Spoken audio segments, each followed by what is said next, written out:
Hello friends, welcome back to my channel 15 of Knowledge Compiled. Friends, this video is totally based on the book Edward O'Dowd. Friends, in last video, we have posted some questions pertaining to the video 1. Hope you people have prepared the answers. Friends, share your answers in the comments of the assessment series video. Feel free to ask anything on Sino-Vietnamese war. Please be with me on this journey and try to understand the topic. Watch the video as much as you can, friends, so that the new words you heard should not remain new to you. With this much, let's start today's class. Friends, in today's video, we'll discuss about the crisis in the command in the Guangzhou Military Region of the Third Indochina War. Friends, in April 1979, within the Guangzhou Military Region, Xiang Zhonghua, the political commissar, faced challenges post-victory, emphasizing cadre retention, right? So indirectly urging cadre system rebuilding, Xiang, with extensive military experience, recognized the system's centrality. Friends, post-Maoist era, damaged cadres led to the makeshift arrangement in the 1979 campaign, revealing military readiness challenges. Friends, in this video, we'll explore these cadre issues, underlining their significance and need for the thorough warfare preparation in the late 20th century, particularly analyzing Guangzhou Military Region strategic approach. So without wasting time, let's start with today's video. First, we'll discuss about the date and setting. Friends, the date is specified, that is April 18, 1979, and setting in the Guangzhou Military Region in China. On this date, event evaluation and decision related to the military situation in the Guangzhou Military Region during that time would have taken place. The context of Guangzhou Military Region is significant in understanding the specific circumstances and challenges faced by the military leadership during this period. Next, the key figure in the specified context is Xiang Zhonghua, who served as a political commissar of the Guangzhou Military Region. Friends, as the political commissar, Xiang played a crucial role in both the political and the military aspect of the region, and his responsibilities likely included overseeing the political education of the military personnel, ensuring ideological alignment, and contributing to strategic decision making. Next, about the assessment of the recent campaign. Friends, Xiang Zhonghua, the political commissar of Guangzhou Military Region, conducted an assessment of a recent campaign that involved division level cadres and above. In this evaluation, Xiang declared a war a victory and expressed praise for the performance of most cadre involved in the campaign. And this positive assessment suggests that according to Xiang, the military operation was successful and the majority of the higher ranking cadre exhibited commendable performance during the specified campaign. Next we'll discuss about some challenges and the task ahead. Friends, following the victory in the recent campaign, Xiang Zhonghua, the political commissar of the Guangzhou Military Region, acknowledged the significant challenges and tasks that lie ahead. He emphasized the critical importance of retaining, utilizing, and developing the cadres who played roles in the successful campaign, and this underscored a recognition that the aftermath of victory comes with responsibilities and opportunities to build on the strength of the military personnel involved in the operation, ensuring that their continued contribution and development with the Guangzhou Military Region. Next, about the Xiang background. Friends, Xiang Zhonghua background is characterized by the extensive military experience.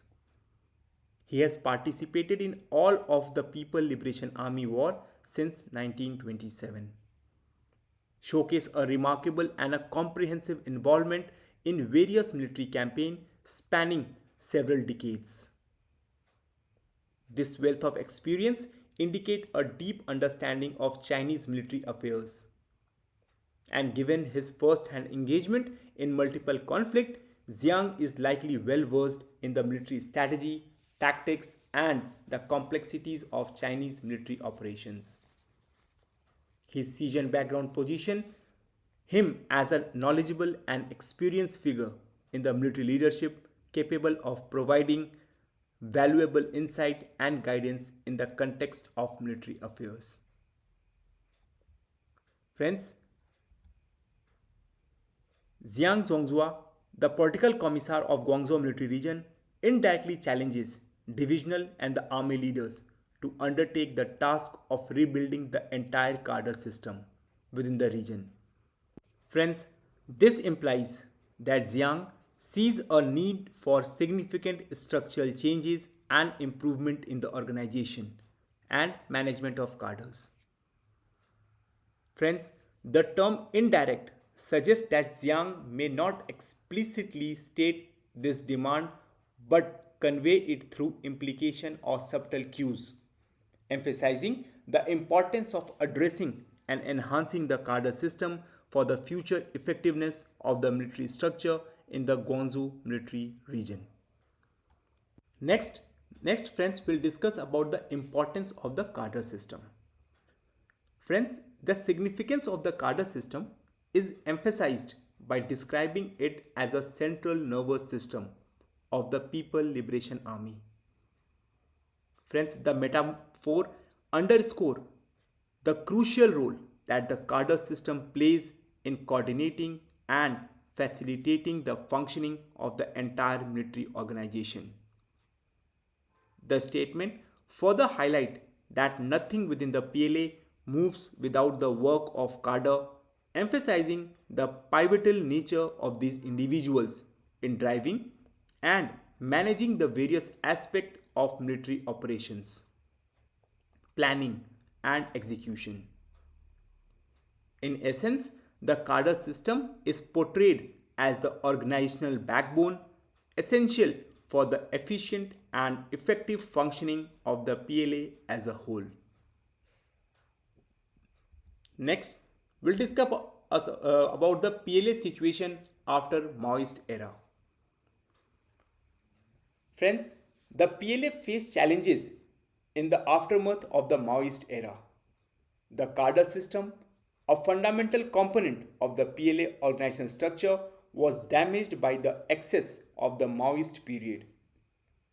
And this likely referred to disruptions, purges, and ideological shifts that occurred during the Cultural Revolution, negatively impacting the cadre system stability and effectiveness. Friends, as a consequence, during the 1979 campaign, the PLA had to contend with a cadre system that was not functioning optimally. The military operations were conducted with a makeshift cadre staff, particularly at a lower level of command. Friends, this suggests that there was a shortcoming in the availability, training, or experience of cadre personnel, potentially affecting the overall efficiency and coordination of military activities during the specified campaign period. Next, about the focus on the politics. Friends, the challenges encountered by the Xingjiangu and other leaders with the People Liberation Army before 1979 campaign, and it likely aimed to provide insight into the specific issues, obstacles, and deficiencies within the cadre system that posed challenges to the military operation during the period leading up to the campaign. Friends, by focusing on the cadre problem, It seeks to offer a nuanced understanding of the context in which military decisions were made and actions were taken, shedding light on the complexities and intricacies involved in the managing the cadre system within the PLA. Next, friends, we'll discuss about the impact of the Cultural Revolution. Friends, the text emphasizes the importance of the warfare preparation in the late 20th century, underscoring the need for thorough readiness before engaging in the military conflict. Friends, it suggests that the evolving nature of warfare during the period demand careful planning, training and strategic preparation to ensure successful military operation. Friends, it indicates that the analyzing of how the Guangzhou Military Region specifically prepared for the war during this time frame. This analysis likely delve into the specific measures, strategies and the initiatives undertaken by the Guangzhou Military Region to enhance its military readiness, addressing potential challenges and adapting to the requirement of contemporary warfare in the late 20th century. Friends, it may explore the organizational changes, training program and the other factors that contributed to the regional preparedness for potential military engagement. Moving next friends will discuss about some military readiness challenges. Friends, the military readiness challenges faced by the unit during peacetime. Specifically, units were engaged in the long-term production activities, which involved setting up farms, shops, and small enterprises. And this suggests that military resources and the personnel were diverted toward non-combat activities during the period of peace, potentially impacting their readiness for wartime operation. Friends, as a consequence, when the need for the combat arose in 1979, many of these units were not adequately prepared, and the lack of readiness necessitated extensive retraining effort to bring the military personnel up to the required standard for effective combat. Friends, the scenario underscores the importance of maintaining a balance between peacetime activities and military readiness, as a shift from non-combat roles to active engagement in warfare required through preparation and training. Next, we'll discuss about the example of 125 Division. Friends, the example within the 125 Division during the specified period. Friends, 2 out of a 3 infantry regiment of 125 Division were actively involved in long-term production activities such as farming or other non-combat ventures during peacetime. And when these units were later committed to combat, it was recognized that they were not adequately prepared for military operations. In response to this readiness gap, 43 cadre had to be assigned to the 125th Division, and their role was to retain leaders and provide instructions to the soldiers, equipping them with the necessary skill for effective combat. Friends, this example illustrates the practical challenges faced by the military units and that were previously engaged in the non-combat roles and the subsequent efforts required to enhance their readiness when transitioned to the wartime operations. Next friends, will discuss about some preparation for war and replenishing the ranks in the Third Indochina War. First, we'll discuss about some preparation timelines. Friends, the timeline for the preparation leading up to 1979 campaign in the Guangzhou Military Region is nothing that these preparation commenced more than 60 days prior to the attack on Vietnam, which took place on Feb 17. And this indicates that the military planners and the commanders in the Guangzhou Military Region initiated strategic and operational preparation well in advance of the actual military engagement, emphasizing the importance of thorough planning and readiness before undertaking any significant military action. Next friends, will discuss about the establishment for Forward Command Political Department. Friends, around December 12, 1978, the Guangzhou Military Region took a significant step by establishing a Military Region Forward Command Political Department.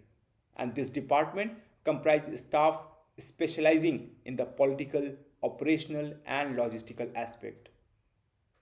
Its primary responsibility was to provide support for military operation in the front of the Guangzhou Military Region. The organizational move suggests a strategic effort to integrate political consideration with operational and logistical functions, reflecting a comprehensive approach to the military planning and execution in the region during that period. Next friends, we'll discuss about some undermanning issues. Friends, the issue of undermanning in the political and the logistic staff was a notable challenge during the period we have discussed. The People Liberation Army encountered this problem due to several factors. First, the PLA had not been involved in significant foreign campaign since 1962, leading to a lack of recent experience in handling such operation. And second, the tumultuous period of the Cultural Revolution and subsequent demobilization had resulted in a reduction in the number of experienced veterans within the military. And these circumstances contributed to a shortage of qualified personnel in the key political and logistical roles, posing a specific challenge for a military operation during the discussed period.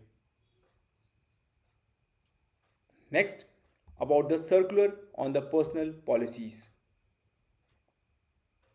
Friends, on December 12, 1978, a significant circular on the personnel policies were issued, aiming to address challenges in meeting war preparation requirement. Friends, the circular explicitly stated that arrangement for the third wave of demobilization were not to be altered. However, it permitted the retention of a small number of cadres for specific assignments, emphasizing the immediate filling of company level and basic technical vacancies. And this directive reflects a strategic response to the personal challenges faced during the war preparation period, balancing the need for the demobilization with the necessity of retaining key personnel for critical roles in the military. Moving next we'll discuss about the retention of the skilled personnel. Friends, a second circular issued during the discussed period specifically addressed the retention of the skilled personnel within various units. The criteria outlined for retention include factors such as experience, the willingness to serve another tour, good health, and not being replaced by the others. Friends, the targeted approach aimed to ensure that the individuals with valuable technical skill and experience would be retained for their expertise. Moreover, hospitals received instructions to adhere to their staff to patient ratio, underscoring the importance of retaining skilled medical personnel to maintain the necessary level of healthcare during this period. And these directives suggest a strategic effort to preserve and utilize essential expertise in key roles for the successful execution of military operations. Next, about the guidance from the PLA General Political Department. Friends, on December 14th, the People Liberation Army General Political Department provided crucial guidance on the cadre personnel issues.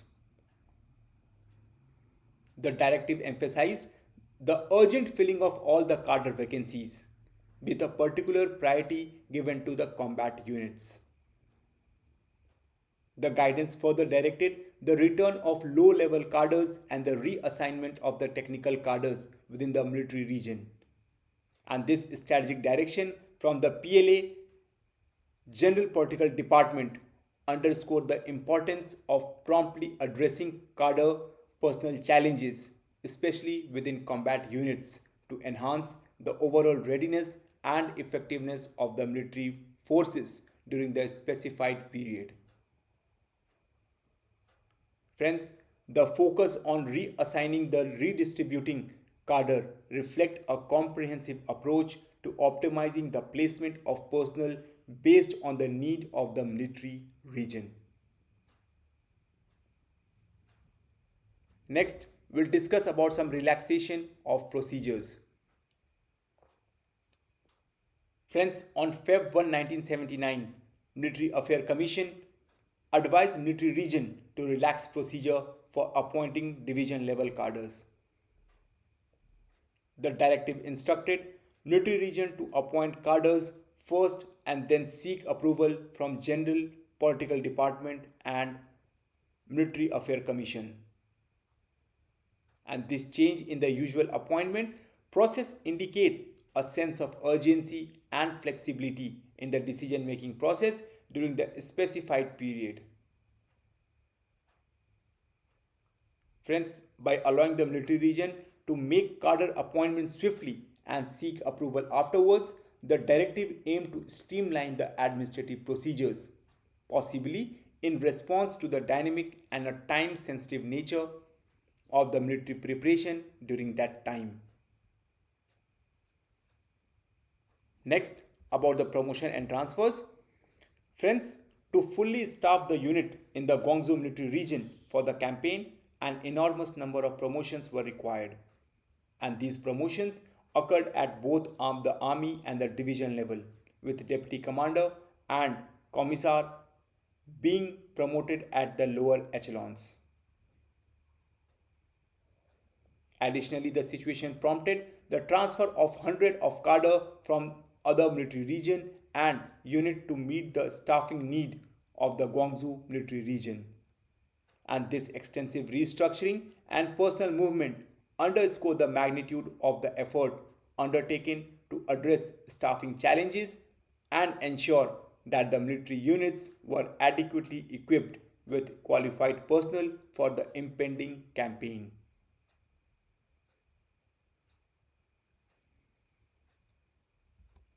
Next, we'll discuss about some combining under strength division. Friends, in response to the shortage of both cadre and troops, military region were granted authorization to combine under strength divisions. The responsibility for reorganizing these divisions up to the division level fell under the purview of the military region political department. Specifically, B-type divisions, which include those designated for border defense, internal defense, or garrison duties, were consolidated into A-type infantry divisions. And this strategic move aimed to optimize the available resource, streamline the command structure, and enhance the overall operational efficiency of military division within the Guangzhou military region during that specified period. Next, about the personal turbulence. Friends, the organizational changes implemented during the specified period resulted in the significant personal turbulence within the Guangzhou military region. The introduction of new cadre, numbering about 50 to 60% more than before, created a pressing need for fundamental military skill training. And this turbulence suggests a period of transition and adjustment as the military underwent structural changes and incorporated a substantial influx of new personnel. The emphasis on fundamental military skill training indicate a commitment to ensuring that the expanded cadre base possess the necessary skill and capabilities for the evolving military requirement during that time. Next, friends, we'll discuss about the weakness in the military skills. Friends, Guangzhou Military Region Political Department acknowledge flaws in its approach, specifically regarding the new cadre recruitment. The new cadre were considered a weak link in the chain of military skills, highlighting deficiencies in their proficiency. And many of these cadre admitted to assuming duties without adequate knowledge of commanding and leading units in the battle, underscoring a critical weaknesses in the military skill among the newly recruited personnel. And this admission reflect an awareness of shortcomings and a potential need for additional training and support to enhance the military capability of these cadres within the Guangzhou military region. Friends, here we come to the end of today's part. Friends, please do like, subscribe and share among your friends. Thank you. And stay tuned for more updates.